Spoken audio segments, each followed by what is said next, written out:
ಈ ಬಗ್ಗೆ ಮಾತನಾಡೋದಕ್ಕೆ ನಮ್ಮ ಜೊತೆ ಸಂಪರ್ಕದಲ್ಲಿದ್ದಾರೆ ಗೀತೆ ರಚನೆಕಾರರಾದಂತಹ ಕವಿರಾಜ್ ಅವರು. ಸರ್ ನಮಸ್ತೆ. ನಮಸ್ತೆ ಮೇಡಮ್. ಸರ್, ಕನ್ನಡ ಭಾಷೆ ಕರ್ನಾಟಕದಲ್ಲಿ ಕನ್ನಡ ಭಾಷೆ ಬಳಸಿ ಅಂತ ಹೇಳೋದೇ ತಪ್ಪ ಅನ್ನುವಂತ ಪ್ರಶ್ನೆ ಬರುತ್ತೆ ನಮಗೆ.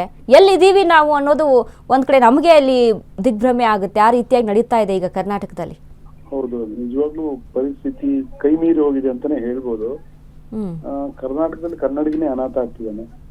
ಹೌದು, ಇಲ್ಲಿ ಕನ್ನಡಿಗರ ಮೇಲೆ ಇತ್ತೀಚೆಗೆ ನೋಡಿರ್ಬೋದು ಹಲ್ಲೆಗಳಾಗಿರೋದು, ಈ ತರ ದೌರ್ಜನ್ಯಗಳು. ಅದು ಯಾರೋ ಒಬ್ಬ ನಟಿ 2 ರಾಜ್ಯ ಪ್ರಶಸ್ತಿ ಪಡೆದಿದ್ದಾರೆ, ಒಂದು ಫಿಲ್ಮ್ ಫೇರ್ ಪ್ರಶಸ್ತಿ ಪಡೆದಿದ್ದಾರೆ ರೀಸೆಂಟ್ ಮೊನ್ನೆ.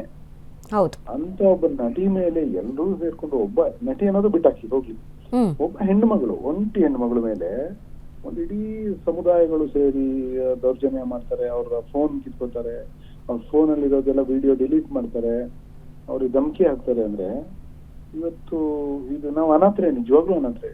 ನಮ್ಮ ಬಹಳ ಸುಲಭದ ಬಲಿಪಶುಗಳಾಗ್ಬಿಟ್ಟಿದ್ವಿ ನಾವು. ಅದೇ ಎಲ್ಲಿಂದಾನೇ ಬಂದು ಬೇರೆ ಯಾವ್ದಾವ್ದೋ ರಾಜ್ಯದಿಂದ ಬಂದು ಕರ್ನಾಟಕದಲ್ಲಿ ಇದ್ಕೊಂಡು ನಮ್ಮವ್ರ ಮೇಲೆನೆ ಧಮಕಿ ಹಾಕ್ತಾರೆ, ಆವಾಜ್ ಹಾಕ್ತಾರೆ ಅಂತ ಅಂದ್ರೆ ಇವರಿಗೆ ಇಲ್ಲಿ ಎಷ್ಟು ಸ್ವತಂತ್ರ ಸಿಕ್ಕಿದೆ ಅನ್ನೋದನ್ನ ನಾವು ಇಲ್ಲಿ ಮೊದಲು ಅರಿಬೇಕಾಗುತ್ತೆ. ಹೌದು ಹೌದು, ಅಂದ್ರೆ ನಮ್ಮಲ್ಲಿ ನಮ್ಮ ರಾಷ್ಟ್ರೀಯ ಪಕ್ಷಗಳು ಬಹಳ ವಲಸೆಯನ್ನ ಬಹಳ ಪ್ರೋತ್ಸಾಹ ಮಾಡ್ತಾನೆ ಬಂದಿದ್ದಾವೆ. ಅದಕ್ಕೆ ಬೇಕಾದ ನೀತಿಗಳನ್ನೇ ರೂಪಿಸ್ತವೆ. ಇಲ್ಲಿ ಹುಸಿ ರಾಷ್ಟ್ರವಾದ ಸೇರ್ಕೊಂಡ್ಬಿಟ್ಟಿದೆ. ನಾಡಿದ್ರೆ ರಾಷ್ಟ್ರ, ನಾಡುಗಳು ಸೇರಿ ರಾಷ್ಟ್ರ ಆಗಿರೋದು. ರಾಷ್ಟ್ರನೇ ಒಂದ್ಸರಿ ಹುಟ್ಟುಬಿಟ್ಟಿಲ್ಲ. ನಾಡುಗಳ ಸ್ವಾತಂತ್ರ್ಯನು ಸ್ವಾಯತ್ತತೆನು, ಅಲ್ಲಿನ ಸೊಗಡು, ಅಲ್ಲಿನ ಸಂಸ್ಕೃತಿ, ಅಲ್ಲಿನ ಭಾಷೆ, ಅಲ್ಲಿನ ಜನಜೀವನ, ಅಲ್ಲಿನ ಜನರ ನೈಸರ್ಗಿಕ ಹಕ್ಕುಗಳನ್ನ ಕಾಪಾಡೋ ಬಗ್ಗೆ ಯೋಚನೆ ಮಾಡಿಲ್ಲ ನಮ್ಮ ಒಕ್ಕೂಟ. ಹೌದು ಸರ್, ಮಾಡದೇ ಇದ್ರೆ ಇದು ಮುಂದೊಂದಿನ ರಾಷ್ಟ್ರದ ಒಗ್ಗಟ್ಟಿಗೆ ಅಪಾಯ ಆಗುತ್ತೆ. ನಮ್ಮಲ್ಲಿ ಏಕತೆಗೆ ಏನು ಕೊಡ್ತಾ ಇಲ್ಲ, ನಾವು ಎಲ್ಲ ಒಂದಾಗಿ ಇದೀವಿ. ಆದ್ರೆ ಒಂದಾಗಿದ್ದಾಗ ನೀವು ನಮ್ಮನೆಗ್ ಬಂದು ನಮ್ಮ ಮೇಲೆ ಅಧಿಕಾರ ಚಲಾಯಿಸ ಶುರು ಮಾಡಿದಾಗ ಆವಾಗ ಶುರುವಾಗುತ್ತೆ ಬಿರುಕುಗಳು. ಹೌದು, ನೀವು ನಮ್ಮನೆಗ್ ಬಂದಾಗ ನಮ್ ತರ ಇರ್ಬೇಕು, ನೀವು ನಮ್ಮೂರಿಗೆ ಬಂದಾಗ ನಮ್ ತರ ಇರ್ಬೇಕು. ಇಲ್ಲಿ ನೀವು ಬಂದವ್ರು, ಇಲ್ಲಿ ನೀವೇ ಮತ್ತೆ ನಮ್ಮೇಲೆ ದಬ್ಬಾಳಿಕೆ ಮಾಡಿದ್ರೆ ಆವಾಗ ಎಲ್ಲ ಒಡಕುಗಳು ಸ್ಟಾರ್ಟ್ ಆಗುತ್ತೆ.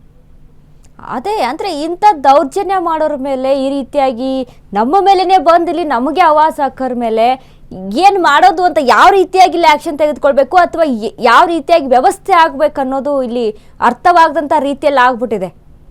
ಹೌದು, ಈಗ ಅದೇ ಹೇಳ್ತೇನೆ ನಾನು. ಬರೀ ವಲಸೆ ಅವರ ಪರವಾಗಿ ಕಾನೂನು ರಚಿಸೋದಲ್ಲ, ಪ್ರತಿಯೊಬ್ರು ಅರ್ಥ ಮಾಡ್ಕೋಬೇಕು. ಒಂದು ಜಾಗಕ್ಕೆ ಹೋದಾಗ ಅಲ್ಲಿನ ಸಂಸ್ಕೃತಿಯನ್ನು ನಾವು ಗೌರವಿಸ್ಬೇಕು.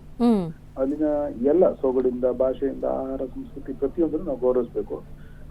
ಅಲ್ಲಿನ ಮೇಲೆ ದೌರ್ಜನ್ಯ ಮಾಡಕ್ ಹೋಗೋದಲ್ಲ, ಅಲ್ಲಿನ ಮೂಲ ನಿವಾಸಿಗಳ ಮೇಲೆ ದೌರ್ಜನ್ಯ ಮಾಡಕ್ ಹೋಗೋದಲ್ಲ. ಆ ತರದ ಕಾನೂನುಗಳು, ಬಹಳ ಸ್ಟ್ರಿಕ್ಟ್ ಆದ ಕಾನೂನುಗಳು ಬರಬೇಕು. ಮತ್ತೆ ನಮ್ಮ ರಾಜ್ಯ ಸರ್ಕಾರವು ಕೂಡ ಇಲ್ಲಿನ ಕನ್ನಡಿಗರ ಹಕ್ಕುಗಳನ್ನ, ಕನ್ನಡಿಗರ ಗೌರವ ಮತ್ತು ಘನತೆಯನ್ನ ಕಾಪಾಡಕ್ ಬೇಕಾದ ಕಾನೂನುಗಳನ್ನು ಬಹಳ ಸ್ಟ್ರಿಕ್ಟ್ ಆಗಿ ತರಬೇಕು, ಜಾರಿ ಮಾಡ್ಬೇಕು. Yes sir, S.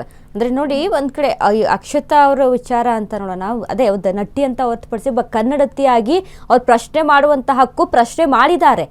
ಬಟ್ ಅವರ ಮೇಲೆನೆ ಯಾರು ಏನ್ ಮಾಡ್ಕೊಳ್ತಾರೆ ಅನ್ನುವಂಥ ನಿಟ್ಟಿನಲ್ಲಿ ಇವ್ರು ತೋರಿರುವಂಥ ದರ್ಪ, ದೌರ್ಜನ್ಯ ಇದೆಯಲ್ಲ, ಅಲ್ಲಿ ಮತ್ತು ನಮ್ಮ ಕನ್ನಡದವ್ರು ಹೋಗಿ ಅದ್ರ ಬಗ್ಗೆ ಪ್ರಶ್ನೆ ಮಾಡಿದ್ದಕ್ಕೆ ಮತ್ತೆ ಅಲ್ಲಿ ಬದಲಾವಣೆ ಅನ್ನುವಂಥದ್ದನ್ನ ಮೇಲ್ನೋಟಕ್ಕೆ ತೋರಿಸಿರುವಂಥದ್ದು ಇಲ್ಲಿ ಕಾಣಿಸ್ತಾ ಇದೆ.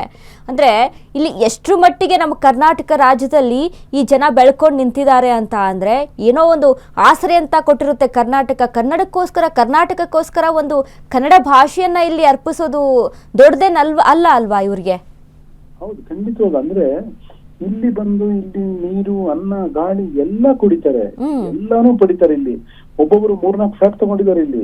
ಹೌದು, ಅವ್ರ ಊರ ಹೇಳ್ಬೇಕು ಅಂದ್ರೆ ನಿಜಾನೇ ಹೇಳ್ತಾ ಇದೀನಿ, ಅವ್ರ ಊರುಗಳಲ್ಲಿ ಉಸಿರಾಡೋ ಗಾಳಿ ಸರಿ ಇಲ್ಲ, ಅಲ್ಲಿ ಯಾವ ಬೆಳೆನೂ ಬೆಳೆಯಕ್ಕಾಗಲ್ಲ ಅಂತ ಊರಿಂದ ಇಲ್ಲಿ ಒಂದು ಸ್ವರ್ಗದ ಊರಿದು.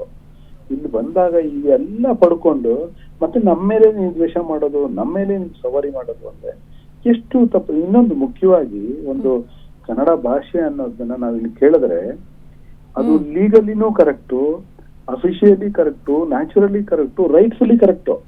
ಸಂವಿಧಾನನೇ ನಮ್ಮ ರಾಷ್ಟ್ರ ನಿರ್ಮಾಣ ಆಗಿರೋದೇ ಭಾಷೆಗಳ ಆಧಾರದ ರಾಜ್ಯಗಳ ಮೇಲೆ.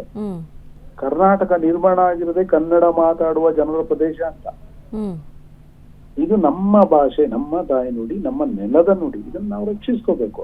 ಮತ್ತೆ ಇಲ್ಲಿ ಬಂದವ್ರಿಗೆ ಇದನ್ನ ಕಲಿಬೇಕು, ಇಲ್ಲಿನ ಜನರಿಗೆ ಗೌರವ ಕೊಡ್ಬೇಕು. ಅದು ಮಾಡಿಲ್ಲ ಅಂದ್ರೆ ತುಂಬಾ ದೊಡ್ಡ ತಪ್ಪು. ಅದು ದೌರ್ಜನ್ಯ ಮತ್ತು ಅದು ದಬ್ಬಾಳಿಕೆ, ಅದನ್ನ ಸಹಿಸಬಾರ್ದು ನಾವು. Yes thank you sir, Ashwavega ಜೊತೆ ಮಾತನಾಡಿದ್ದಕ್ಕೆ ಥ್ಯಾಂಕ್ ಯು.